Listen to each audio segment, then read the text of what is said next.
We often picture a magical moment, a financial big bang, when our investment income finally eclipses our salary. It's a vivid dream, the email from the brokerage with the monthly statement, the sudden realization that the numbers on the screen are now larger than our paycheck. We imagine throwing our resignation letter on the boss's desk, walking out into the sun, completely free. But here's the uncomfortable truth. That crossover point, that moment of supposed liberation, almost never happens the way people imagine it. Many reach the number, the calculated sum they believe signifies financial independence, and still don't feel free. They find themselves tethered by invisible chains, trapped by a silent flaw in their calculations, a fundamental misunderstanding of what true financial independence actually means. The core question has always been, when does your investment income truly overtake your regular salary?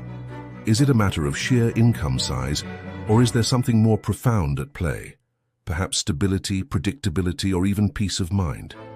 We are going to reveal what actually defines that moment in real life, not just on a spreadsheet. Is it the raw dollar amount, the consistency of the cash flow, or a deeper shift in how you perceive and manage your financial life?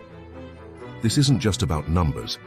It's about redefining the very benchmark of financial freedom.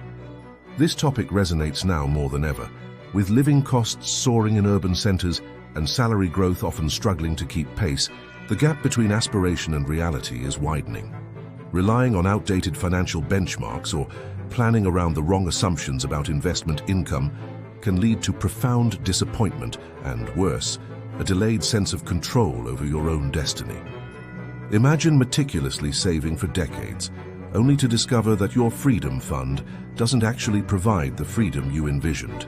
Misjudging this critical moment means postponing the very control and flexibility you've worked so hard for.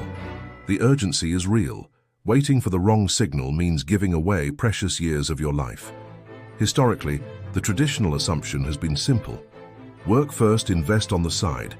You dedicate your prime years to building a career, diligently saving a portion of your earnings, and letting the magic of compound interest do its work in the background. This model shaped generations of expectations about passive income, painting a picture of effortless wealth generation once a certain principle was accumulated. The idea was that your investments would hum along, generating enough income to replace your salary, allowing you to retire comfortably. This straightforward, almost linear path became the blueprint for financial independence. However, in today's volatile economic landscape, this model frequently breaks down in practice, proving to be far more fragile than anticipated. Most people rely on a common rule of thumb: save 25 times your annual expenses. This 4% rule suggests that if you withdraw 4% of your portfolio each year, you have a high probability of never running out of money. On paper, hitting this number feels like the ultimate goal, the finish line. Yet for countless individuals, reaching that theoretical rule rarely changes their daily reality in the profound way they expected. The gap between theoretical returns and usable, dependable income is vast. A portfolio might show impressive average returns over decades, but the timing of those returns, the sequence risk, and the actual cash flow available for spending are entirely different matters. The spreadsheet might declare you free, but your bank account and your anxiety levels might tell a very different story. The critical flaw lies in how investment income interacts with the inherent volatility of markets and the unpredictable timing of life's expenses. While a 4% withdrawal rate might seem conservative over the long haul, market downturns in the early years of retirement, known as sequence of return risk, can devastate a portfolio. A 4% withdrawal from a declining portfolio means selling more shares at a lower price, locking in losses, and dramatically reducing the portfolio's ability to recover. This isn't just about average returns, it's about the consistent, reliable cash flow needed to cover your monthly bills, regardless of whether the market is up or down. Consistency, it turns out, matters far more than just hitting a high average return over a 30-year period. The focus shifts from the total value of your investments to the unwavering reliability of the income they generate, a nuanced distinction often overlooked in the excitement of projected growth. This brings us to the real consequences of misjudging this crossover point. Who safely reaches the point where investment income genuinely beats their day job? Typically, it's those with substantial, diversified portfolios generating predictable income streams, often from a mix of high-quality dividend stocks, real estate, or fixed income assets that are less susceptible to short-term market fluctuations. These individuals have built not just a large sum, but a resilient income engine. On the other hand, many appear to reach this point on paper. Their net worth crosses the magical 25x expense threshold, but they can't truly depend on it. Their portfolios might be heavily concentrated in growth stocks, highly volatile assets, or lack sufficient cash reserves to weather a significant downturn without disrupting their lifestyle. The tension increases dramatically when irreversible lifestyle decisions are made based on these seemingly robust yet ultimately fragile calculations. People quit their jobs, move to expensive locations, or commit to significant financial obligations only to find themselves scrambling when the market dips and their passive income suddenly feels very active in its unpredictability. This isn't just a personal finance dilemma.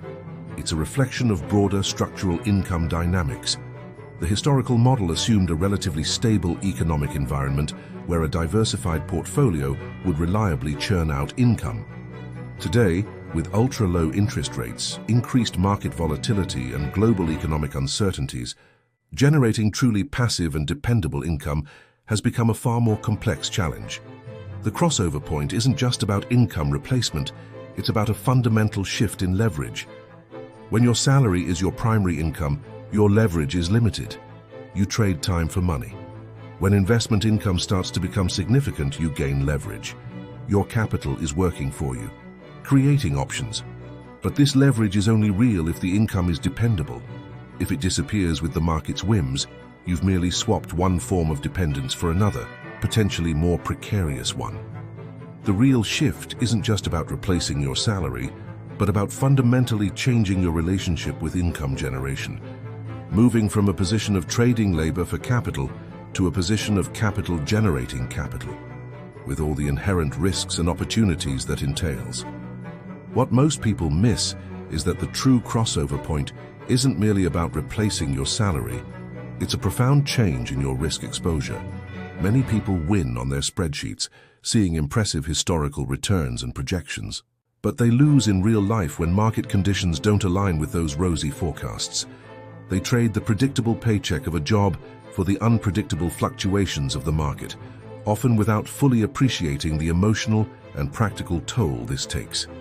The insight that forces a redefinition of the goal is this: true financial independence isn't about having enough money on paper to cover your expenses.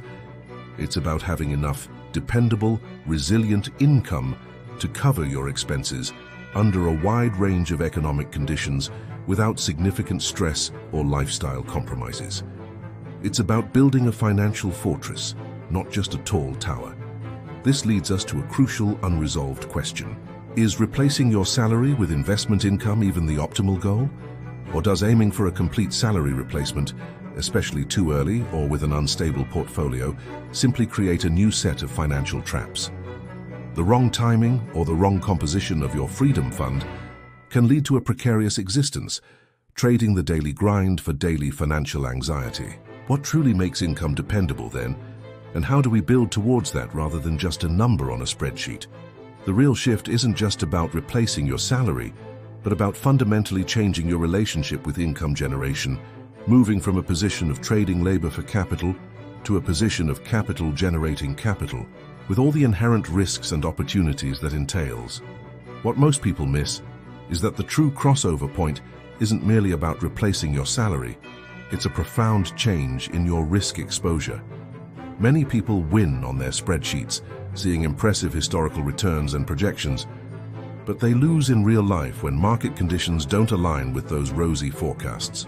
They trade the predictable paycheck of a job for the unpredictable fluctuations of the market, often without fully appreciating the emotional and practical toll this takes. The insight that forces a redefinition of the goal is this: true financial independence isn't about having enough money on paper to cover your expenses. It's about having enough dependable, resilient income to cover your expenses under a wide range of economic conditions, without significant stress or lifestyle compromises. It's about building a financial fortress, not just a tall tower. This leads us to a crucial, unresolved question. Is replacing your salary with investment income even the optimal goal? Or does aiming for a complete salary replacement, especially too early or with an unstable portfolio, simply create a new set of financial traps? The wrong timing or the wrong composition of your freedom fund can lead to a precarious existence, trading the daily grind for daily financial anxiety. What truly makes income dependable then? And how do we build towards that rather than just a number on a spreadsheet? The allure of the crossover point, that magical moment when your investments generate more than your job, often overshadows a deeper truth. It's not just about the absolute dollar amount, but the quality and resilience of that income. Imagine two scenarios. In the first, your investment portfolio generates a substantial income, but it's heavily concentrated in a single volatile asset class. A market downturn could halve your income overnight, forcing you back into the workforce or into a significantly diminished lifestyle. In the second, your portfolio generates slightly less income, but it's diversified across stable dividend-paying stocks, real estate, and perhaps even some fixed income assets.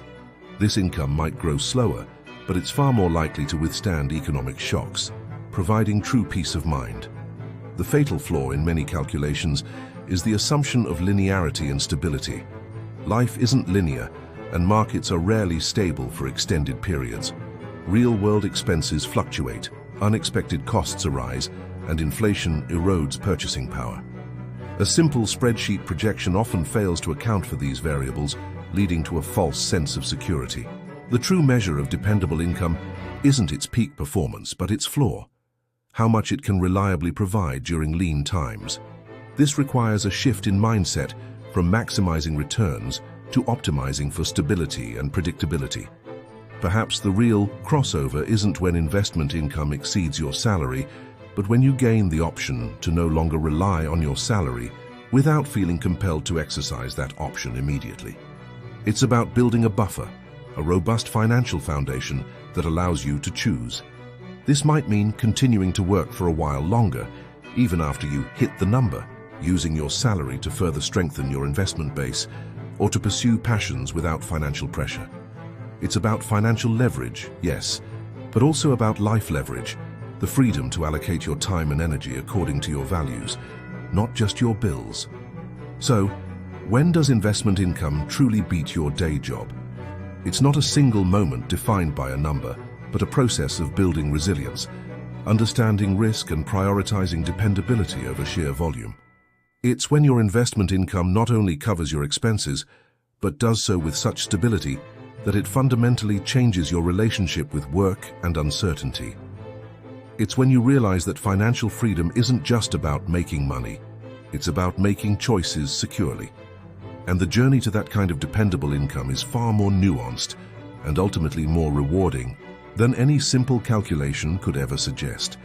The real question then becomes, how do we craft a financial strategy that prioritizes this unwavering dependability, ensuring that our pursuit of financial independence leads to genuine peace, not just a precarious new form of dependence?